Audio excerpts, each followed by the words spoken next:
രാഹുൽ ഗാന്ധി ഇപ്പോൾ ഒരു പത്രസമ്മേളനം നടത്തിക്കൊണ്ടിരിക്കുന്നു.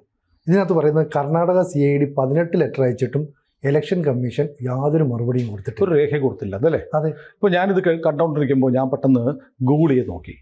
ചോദിച്ചത് ഇങ്ങനെയാണ്, ഗൂഗിളിൽ ജെമിനിയോട് ചോദിച്ചു, ഇലക്ഷൻ കമ്മീഷൻ ഓഫ് ഇന്ത്യ ആ സ്ഥാപനത്തെ സമൺ ചെയ്യാൻ, CID എന്ന് പറഞ്ഞാൽ പോലീസാണല്ലോ, പോലീസിന് അധികാരമുണ്ടോ?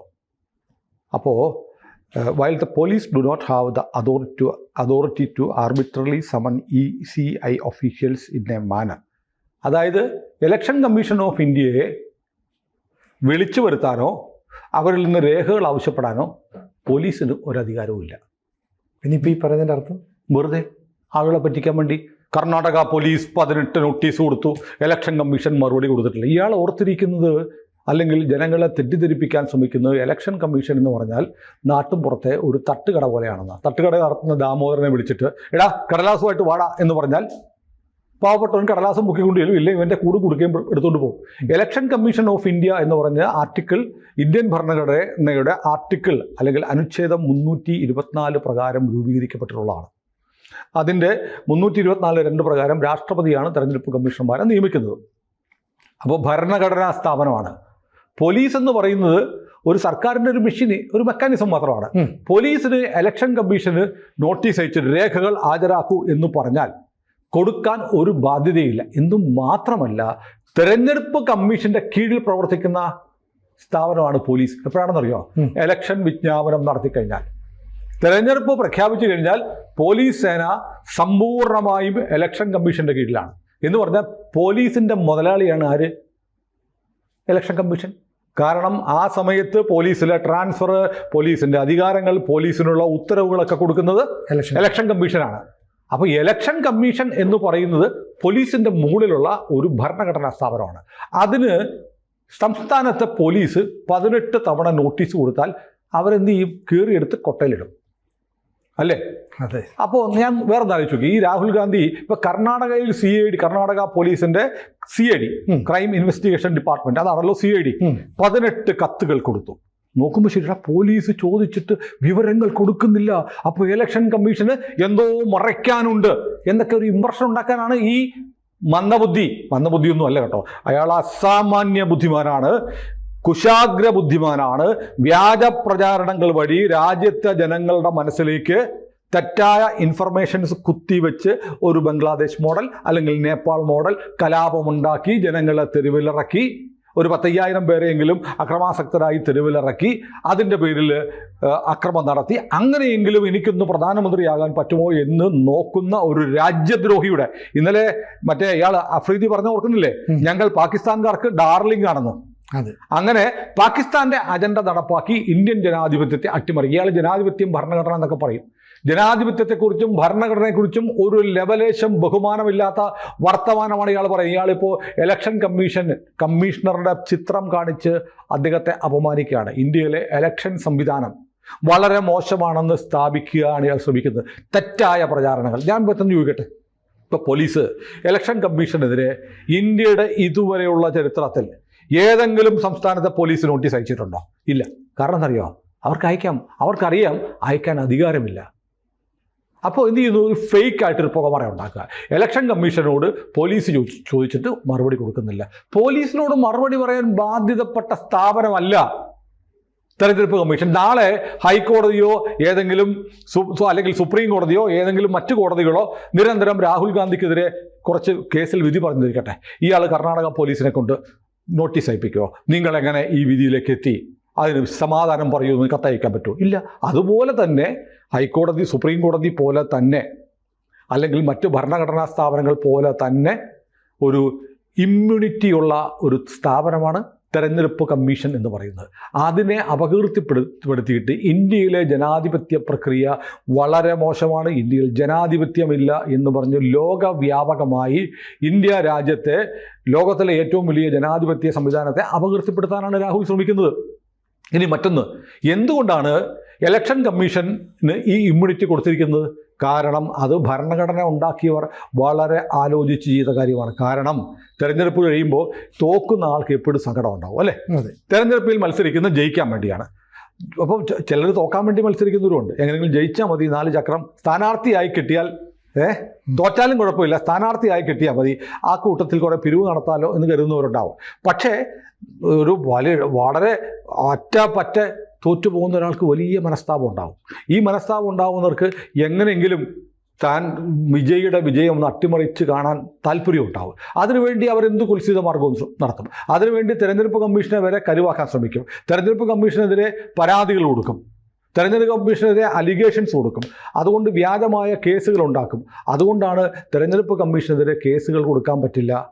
അവരിൽ നിന്ന് അവരുടെ ഉദ്യോഗസ്ഥന്മാരെ, ഇലക്ഷൻ കമ്മീഷണർമാരെ, ഇലക്ഷൻ കമ്മീഷൻ്റെ ജീവനക്കാരെ, ഇലക്ഷൻ കമ്മീഷണർമാരെ മാത്രമല്ല, ഇലക്ഷൻ കമ്മീഷൻ ഓഫ് ഇന്ത്യയുടെ ജീവനക്കാരെ പോലും വിളിച്ചു വരുത്താൻ പോലീസിന് അധികാരമില്ല.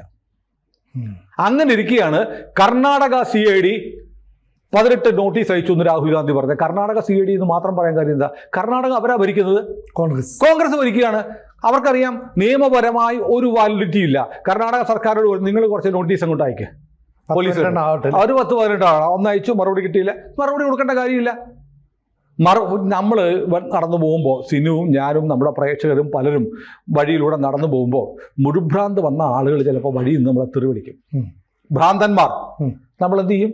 മൈൻഡ് ചെയ്യത്തില്ല. അപ്പോൾ ഇലക്ഷൻ കമ്മീഷന് കർണാടകയിൽ രാഹുൽ ഗാന്ധിയുടെ പിരി കയറ്റിയിട്ട് ഈ കോൺഗ്രസ് ഇങ്ങനെ കർണാടകയിലെ CID ഇങ്ങനെ നോട്ടീസ് അയച്ചുകൊണ്ടിരിക്കുക. ഇലക്ഷൻ കമ്മീഷൻ അത് അവഗണിച്ചു. മറുപടി പോലും കൊടുക്കണ്ട, ഇവൻ എന്ത് പുല്ല കാണിക്കുന്നു, പോട്ടെ, വിവരക്കേട്, ഇവൻ്റെ സൂക്കേട് എനിക്ക് മനസ്സിലായി എന്ന ഭാവത്തിൽ ഇലക്ഷൻ കമ്മീഷൻ മൈൻഡ് ചെയ്യാതിരിക്കുന്നു. എന്നിട്ടത് പൊക്കിപ്പിടിച്ച് വാർത്താ സമ്മേളനം നടത്തി. ഇലക്ഷൻ കമ്മീഷന് 18 കത്ത് കൊടുത്തിട്ടും മറുപടിയില്ല. അപ്പോൾ ഈ വസ്തുത അറിഞ്ഞുകൂടാത്ത സാധുക്കളായ ജനങ്ങൾ എന്താ പറയുന്നത് കരുതുക? നേരത്തെ ഞാൻ പറഞ്ഞ പോലെ, എടാ ഒരു മറുപടി കൊടുത്താൽ എന്താ, ഇത്രയും കത്തയച്ചതല്ലേ, ചോദ്യങ്ങളല്ലേ, ആളുകളുടെ പരാതിയല്ലേ. അപ്പോൾ മറുപടി കൊടുക്കാൻ ഇല്ലാത്തത് കൊണ്ടാണ്, മറുപടി ഉത്തരം മുട്ടിയത് കൊണ്ടാണ് എന്ന് പറയും. അങ്ങനെയല്ല. ഇപ്പോൾ നമ്മൾ ഒരു ഇത്തരം സ്ഥാപനങ്ങൾക്ക്, ഇൻവെസ്റ്റിഗേറ്റിംഗ് ഏജൻസികൾക്ക് മറുപടി കൊടുക്കാൻ ബാധ്യതപ്പെടാത്ത സ്ഥാപനങ്ങൾ അതിനെ നെഗ്ലക്റ്റ് ചെയ്ത് അവരുടെ അധികാരത്തിന് നേരെയുള്ള ഒരു കടന്നുകയറ്റം പോലെയാണ്. അപ്പം അത് അവർ അവഗണിക്കുന്നു. അങ്ങനെയല്ലേ ചെയ്യാൻ പറ്റുള്ളൂ. നാളെ ഇപ്പം സുപ്രീം കോടതി ചീഫ് ജസ്റ്റിസ് ഗവായിയുടെ ഒരു നടപടിയിൽ എനിക്ക് അതൃപ്തിയുണ്ട്. ഞാൻ ചെന്ന് പോലീസിനൊരു നടപടി കൊടുത്തു. ഉടനെ ഇവിടുത്തെ പാലാരിവട്ടത്തെ SHO ഉടനെ സുപ്രീം കോടതിക്ക് നോട്ടിക്കാം, മിസ്റ്റർ ഗവായി നിങ്ങളെക്കുറിച്ച് ഒരു ആക്ഷേപം വന്നിട്ടുണ്ട്, ഉടൻ മറുപടി തരണം എന്ന് പറഞ്ഞ് ചെയ്യുമോ? ഇല്ല. ആ പോലീസുകാരൻ്റെ തൊപ്പി പോകും. ഇലക്ഷൻ കമ്മീഷന് നിർഭാഗ്യവശാൽ അങ്ങനെ ഒരുത്തിൻ്റെ തൊപ്പി എടുത്ത് കളയാൻ വകുപ്പില്ലാത്തതുകൊണ്ടാണ് ഈ രാഹുൽ ഗാന്ധിക്ക് വേണ്ടി വിടുപണി ചെയ്യുന്ന തരത്തിലേക്ക് കർണാടക CID ഈ 18 നോട്ടീസ് അയച്ചത്. അപ്പോൾ രാഹുൽ ഗാന്ധിയുടെ പത്രസമ്മേളനം ഇപ്പോൾ തുടരുന്നേ ഉള്ളൂ, ഹൈഡ്രജൻ ബോംബ് എന്ന് പറയുന്നത്. പക്ഷേ ഈ ബാംഗ്ലൂർ സെൻട്രലിലെ തെരഞ്ഞെടുപ്പ് പറഞ്ഞുകൊണ്ടല്ലേ ഇയാൾ വന്നത്. അവിടെ അയാൾ എന്താ പറഞ്ഞ്, മഹാദേവപുര എന്ന് പറയുന്ന ഒറ്റ മണ്ഡലത്തിലെ വോട്ടെണ്ണിയപ്പോഴേക്കും ബാക്കി 6 സ്ഥലങ്ങളിൽ ലീഡുണ്ടായിരുന്ന കോൺഗ്രസ് തോറ്റുപോയി എന്ന് പറഞ്ഞു. പച്ചക്കള്ളമായിരുന്നില്ലേ? അവിടെ 4 നിയമസഭാ മണ്ഡലങ്ങളിൽ കോൺഗ്രസും 4ഇടത്ത് BJP ലീഡ് ചെയ്തിരുന്നു. മഹാദേവപുരം മാത്രമായിരുന്നില്ല. എന്നിട്ടും അയാൾ വീണ്ടും മഹാദേവപുരം മാത്രം എന്ന് പറഞ്ഞ് കള്ളം പറഞ്ഞുകൊണ്ടിരിക്കുക. കാരണം ഈ വസ്തുത മനസ്സിലാക്കുന്ന ആളുകൾ വളരെ കുറച്ചേ ഉള്ളൂ. മനസ്സിലാകാത്ത സാധുക്കളായ ആളുകളെ ബഹുഭൂരിപക്ഷം വരെ കബളിപ്പിക്കാൻ പറ്റും. അതുപോലെ എന്തെല്ലാം കള്ളങ്ങൾ പറഞ്ഞു. അത് ഇയാൾക്ക് ഡാറ്റ ഉണ്ടാക്കി കൊടുത്ത ആൾ വന്നിട്ട് പറഞ്ഞു, എനിക്ക് അബദ്ധം പറ്റിപ്പോയി, ഞാനെടുത്ത ഡാറ്റ മുഴുവൻ തെറ്റിപ്പോയി എന്ന് പറഞ്ഞു. ഇല്ലേ? പരസ്യമായി പറഞ്ഞു. അതുകൊണ്ട് ഞാൻ ഇതെല്ലാം ഡിലീറ്റ് ചെയ്യുമെന്ന് പറഞ്ഞിട്ട് രാഹുൽ ഗാന്ധിക്ക് ഡാറ്റ ഉണ്ടാക്കിയ ആൾ ഡിലീറ്റ് ചെയ്തു. എന്നിട്ടും ഇയാൾ പിന്മാറിയില്ല. അത് കഴിഞ്ഞിട്ടോ പിന്നീട് തെളിഞ്ഞു അന്ന് അയാൾ പത്രസമ്മേളനം നടത്തിയ രേഖകൾ ഉണ്ടാക്കിയത് മ്യാൻമറിലാണെന്ന് തെളിഞ്ഞു. അല്ലേ? മ്യാൻമറിൽ നിന്ന് തയ്യാറാക്കി ഇയാൾക്ക് അയച്ചു കൊടുത്ത രേഖകൾ വെച്ചിട്ടാണ് നടന്നത്. അപ്പോൾ ഇയാളെ സംബന്ധിച്ച് അദ്ദേഹം ഒന്നും ഞാൻ വിളിക്കാത്ത മനഃപൂർവ്വമാണ്. ഈ രാഹുൽ ഗാന്ധി എന്ന് പറയുന്ന ആഭാസൻ, അങ്ങനെ തന്നെ പറയണം. കാരണം നമ്മുടെ രാജ്യത്തെ ജനാധിപത്യ സംവിധാനങ്ങളെ ആകെ അട്ടിമറിക്കാൻ ശ്രമിക്കുകയാണ്. രാജ്യത്തിൻ്റെ സൽപ്പേരിനെ കളങ്കപ്പെടുത്താൻ ശ്രമിക്കുകയാണ്. നടന്ന എല്ലാ തെരഞ്ഞെടുപ്പുകളിലും തോറ്റുപോയ ഒരാൾ. എന്തുകൊണ്ടാണ് ജനങ്ങൾ തന്നെ നിരസിക്കുന്നതെന്ന്, തൻ്റെ പാർട്ടിയെ എഴുതി തള്ളുന്നതെന്നും മനസ്സിലാക്കാൻ ശ്രമിക്കാതെ, അതിനുള്ള തിരുത്തൽ പ്രക്രിയ നടത്താതെ, ഭരണഘടനാ വിരുദ്ധമായ, തെരഞ്ഞെടുപ്പിന് വിരുദ്ധമായ വഴികളിലൂടെ എങ്ങനെ അധികാരത്തിൽ വരാം, ജനാധിപത്യപരമായി തിരഞ്ഞെടുക്കപ്പെട്ട ഒരു സർക്കാരിനെ തെരഞ്ഞെടുപ്പിലൂടെ തോൽപ്പിക്കാൻ കഴിയില്ല ഉറപ്പായ സ്ഥിതിക്ക് എങ്ങനെയെങ്കിലും വ്യാജം പറഞ്ഞ് ജനങ്ങളെ കുത്തിയിളക്കി കലാപം ഉണ്ടാക്കാനുള്ള ശ്രമം നടത്തുകയാണ്. കാരണം രാഹുൽ ഗാന്ധി ആദ്യം പത്രസമ്മേളനം നടത്തിയപ്പോൾ തന്നെ ഇവിടുത്തെ ഇസ്ലാമിസ്റ്റുകളും ഇവിടുത്തെ ലെഫ്റ്റ് ലിബറൽ അർബൻ നക്സലിലൊക്കെ ഇട്ടു. എന്തുകൊണ്ടാണ് ബംഗ്ലാദേശ് പോലെ ഇവിടെ ജനങ്ങൾ തെരുവിൽ ഇറങ്ങാത്തത്? നേപ്പാളിൽ ജൻസിയുടെ കലാപം ഉണ്ടായി പറഞ്ഞു, ബംഗ്ലാദേശ് കഴിഞ്ഞു, നേപ്പാൾ കഴിഞ്ഞു, അടുത്തത് ഇന്ത്യ എന്ന് പറഞ്ഞു. എന്താണ് ഇന്ത്യയിൽ?